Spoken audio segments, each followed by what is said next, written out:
Subscription note చెప్పమంటే శనివారం సంతలో సబ్బులు అమ్ముకున్నోళ్ళగా సవకాని కేకలేస్తావెట్రా?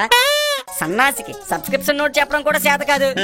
ఆడి గురించి పట్టించుకోకండి గాని మా ఫన్నీ మోజీ వీడియోస్ ని చూసి ఆదరిస్తున్న అమ్మాయిలందరికీ నేను చెప్పుకునేది ఒకటే, దయచేసి చిరాకు పడకుండా సబ్స్క్రైబ్ చేసుకోండి. అప్పుడు మా సవక వీడియోస్ అదే మా కామెడీ వీడియోస్ డైరెక్ట్ గా మీ సెల్ లోకే వచ్చేస్తాయి. పక్కనే ఉన్న బెల్ ని యాక్టివేట్ చేసుకోవడం మర్చిపోకండి.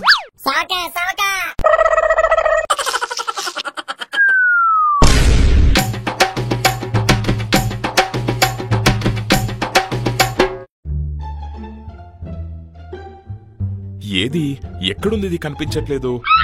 దేవి దేవి ఏంటండి చెప్పండి.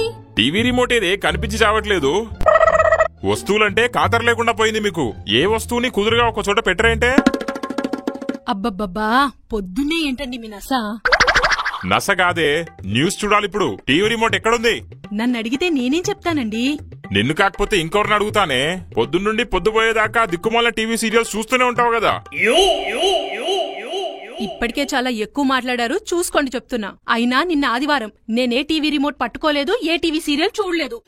నిన్న రాత్రంతా మీ సుపుత్రుడే అర్ధరాత్రి వరకు టీవీ చూశాడు. వెళ్ళి వాన్ని అడగండి. ఏడి ఆ అడ్డగా ఎదిగిన అడ్డగడిదగాడు ఎక్కడున్నాడు? లోపల పడుకున్నాడు.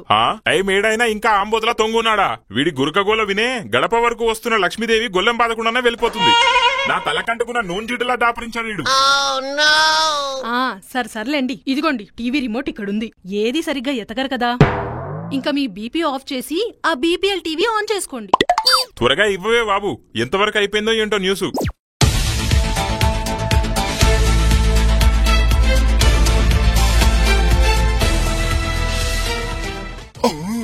ఈ రోజు ముఖ్యాంశాలు చెప్తాను, ముక్కు మీద వేలేసుకున్నాడు. కొత్త సినిమాల జోరు, థియేటర్ దగ్గర జనాల పోరు, యూట్యూబ్ లో పెరుగుతున్న పిల్లల ప్రాంకులు, కాలేజీల్లో తగ్గుతున్న ర్యాంకులు, టీవీ రిమోట్ అడిగాడని భర్తని చేత కొట్టిన భార్య. ఈడేంటి నా ఇంటి గుట్టు రట్టు చేస్తున్నాడు? కొంపదీసి యాంకర్ గాడు నా కొంపలో ఏసీసీ కెమెరాలో పెట్టలేదు కదా. మా ఛానల్ టీఆర్పీ కోసం ఏదైనా చేస్తాము. టీవీ బంద్ చేయమ్మా, మా నిద్ర వస్తుంది. ఆపే, వాల్యూమ్ తగ్గించే. బా ఇతను మళ్ళా స్టార్ట్ చేశాడు ఈ న్యూస్. ఎవడైనా కోడి కోతకో అలారం టోన్కో లెగిస్తాడు. నేను మాత్రం రోజుకి మా నాన్న పెట్టి న్యూస్ ని లెగిస్తున్నాను. నేను అమ్మ జీవితం బుర్రలో పంది బ్రతుకుతుంది, ఇక్కడ నేను బ్రతుకుతున్నాను. అమ్మా అమ్మా ఏం చేస్తున్నావే? ఏంట్రా ఎందుకు అలా అరుస్తున్నావు? ఏం చేస్తున్నావు అని అడిగాను. దానికి ఎందుకు అంత చిరాకు పడిపోతున్నావు? చిరాకేం లేదురా, ఉప్మా చేస్తున్నాను. నిన్నే చేసావు కదే, మళ్ళీ ఈ రోజు కూడా ఉప్మా ఏంటే బాబు? నీ ఉప్మా తిని తిని నా ఊపిరి అయిపెట్టిట్టుంది. రేయ్ ఎక్కువ చేకు, అట్ల పుల్ల ఎర్రగా కాల్చి వీప్ మీద పెట్టేయగలను. నోరు మూసుకుని పెట్టింది తిను. ఏంటంట అక్కడ తల్లి కొడుకులు ఇద్దరి గోలా? ఇక్కడ న్యూస్ చూస్తున్నాను కదా. అదేదో వరల్డ్ కప్ ఫైనల్స్, మరి న్యూస్ ఎట్టి మీరు గోల్ చేస్తున్నారు, మళ్ళా మమ్మల్ని గోల్ చేయొద్దంట. చెప్పరా బాబు. నాకు తెలియగడుతున్నానే, నేను జాన్సన్ బేబీ పౌడర్ యూజ్ చేస్తున్నప్పటి నుండి ఆ నాన్సన్ న్యూస్లు చూస్తున్నాడు. బోర్డు కొట్టదేటి మీ ఆయనకి? ఓ సదా, వార్తలు చూడ్డం వారసత్వంగా వచ్చిందిరా మీ నాన్నకి. మీ తాతయ్యే అంటించాడు. సరిపోయింది, ఎవడైనా ఆస్తున్న వారసత్వం చేస్తాడు. మా తాతయ్య అంటివ్యాధిని ఇచ్చాడనమాట మా నాన్నకి. మహానుభావుడు. సర్లేరా, అడ్డు తప్పుకో, అంట్లు తోమాలి. మీ నాన్నకి క్యారేజ్ కట్టుంచాను, ఎల్లి తీసుకెళ్లి ఇచ్చేయి. ఏం జోక్ చేస్తున్నావు నువ్వు? నేనేమి ఇవ్వనే. కాలేజీలో క్లాసులు సరిపోవన్నట్టు ఇప్పుడు అతను ఎక్స్ట్రా క్లాస్ తీసుకుంటాడు. నా వల్ల కాదు. రేయ్ నువ్వంత సీరియస్ గా చూడకే బాబు, వెళ్తాలే. దేవి క్యారేజ్ ఏదే? నాన్నగారు ఇదిగోండి క్యారేజ్, తీసుకోండి. ఈ మధ్య ఇంట్లో పనులు కూడా చేస్తున్నావేట్రా? మన పనులు మనం కాకపోతే పక్కింటోళ్ళు చేస్తారండి నాన్నగారు. అందుకే అమ్మకి ఏదో అలా సాయం చేస్తున్నాను.